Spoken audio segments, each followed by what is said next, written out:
Welcome to Miss Michelle's Storytime.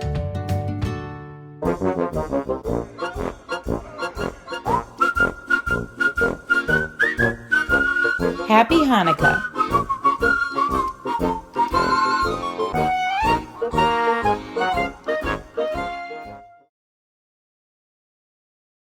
Our 8 Nights of Hanukkah, written by Michael J. Rosen. The very first night of Hanukkah, we polished the silver menorah that was my great-grandma's.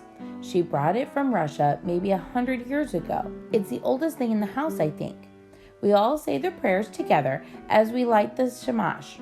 That's the tallest candle, and touch it to the first night's candle. Baby Audrey just burbles, but that kind of sounds like Hebrew. Then we sing Hanukkah songs and take turns reading a story that's even older than great-grandma's menorah. It's a 2,000-year-old true story about this small group of Jews led by Judah Maccabee who didn't want to worship statues of cows and give up being Jewish. So they fought against this huge, powerful Syrian army. But by a real miracle, the Maccabees won. Nobody in that story gave Hanukkah presents, especially ones with superheroes or batteries. They were just glad to be free to be Jews. On the second night at Grandma and Grandpa's, we light 2 candles with the shimash. Then we take turns grating potatoes so Grandma can fry us all potato pancakes. We always eat too many latkes and lots of homemade applesauce too. The latkes are really crispy, kind of like French fry pancakes because Grandma fries them in oil. The oil is supposed to remind us of the lamp that the Maccabees found in the wrecked temple. It only had about 1 day's worth of oil in it, but it burned for 8 days. This was a sign that God was on their side, and it is why Hanukkah lasts for 8 days. Mom says Grandma's latkes last 8 days in our stomach too. You know what's funny? Our dog comes with us to Grandma's too, and we don't give him latkes, but the next day you can smell the latkes in his fur. On the third night, the shimash lights 3 candles, and we search the house for things we want to give away as presents. See, our family has this tradition. Before we get any gifts, we gather all the toys and clothes we don't think we'll use next year. We're not rich, but our closets have plenty of clothes and toys. Some toys we didn't even have time to play with. So we give these as gifts to people who aren't as lucky as we are, because Mom likes to remind us that Jews believe in tzedakah, which means that even little kids have something extra they can share. After that, we paint cards and wrapping paper. We decorate them with glitter and snowflakes, but nothing really Jewish or Christian. Who knows what holiday the kids who receive our gifts are going to celebrate? We just write happiness and peace, since that's really all we wish. On the 4th night, with 5 candles glowing in the window, we wrap our gifts after we make sure there aren't any loose parts or missing cards or lost men. We erase our smudgy fingerprints and stray crayon marks so everything looks new. Then each gift is wrapped with our homemade paper. This is also the night our temple has its big Hanukkah party. We bundle up and walk there. The best part is seeing all the lights. Menorahs burning in some windows and trees twinkling in others. The lights tell you who's Jewish and who's not, which you don't really know the rest of the year.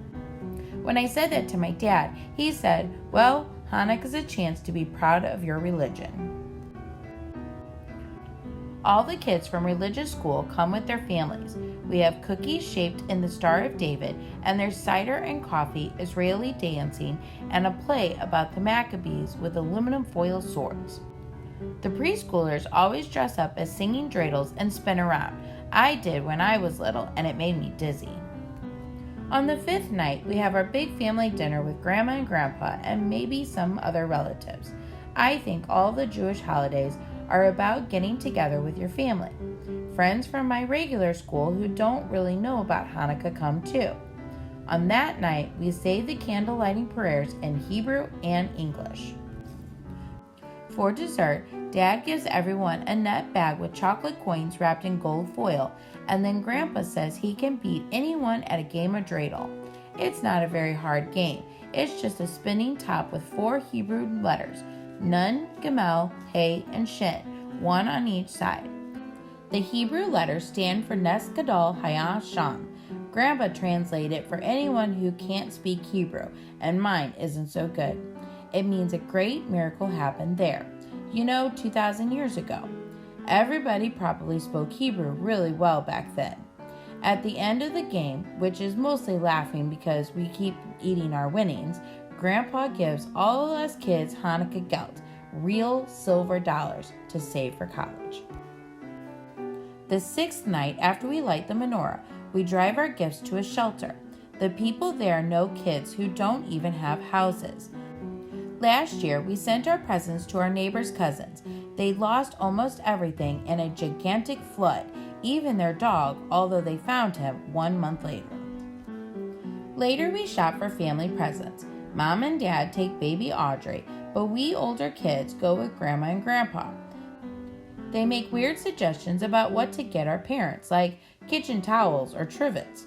We've already hinted a lot about what we'd like, but our parents always surprise us. Grandma and Grandpa never try to buy us clothes. We go to giant toy stores to look for things we really need, and Grandma will say, "Well, I don't know, we'll see."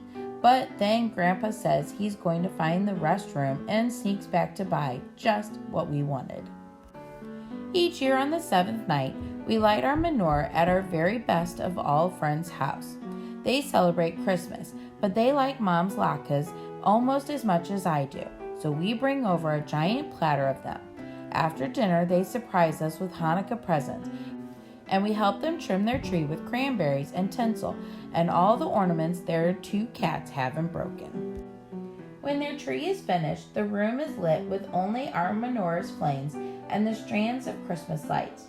We tuck the presents we bought them under the tree and eat cookies I've sometimes helped decorate earlier in the day. Did I tell you that our Hanukkah is also about people of different religions living alongside one another? On the last night of Hanukkah, with all 9 candles burning, we open our gifts one at a time so everyone can watch and no one gets cheated out of a thank you hug. Our dog gets presents too, even though he isn't Jewish. Half the presents we made ourselves and the rest we bought with saved up allowance. Plus, there are packages from relatives who live too far away to come over. But while we're still sitting on the floor among all the ribbons and boxes, Dad usually says something besides, "Thank you, everybody."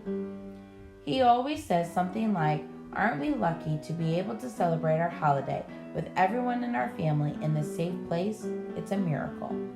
Well, now I know he doesn't mean a great miracle, as in the first Hanukkah story, but maybe it's a tiny one. Maybe a lot of tiny miracles add up to a great one if you think about the whole world and all these menorahs glowing in lots and lots of windows and all that light.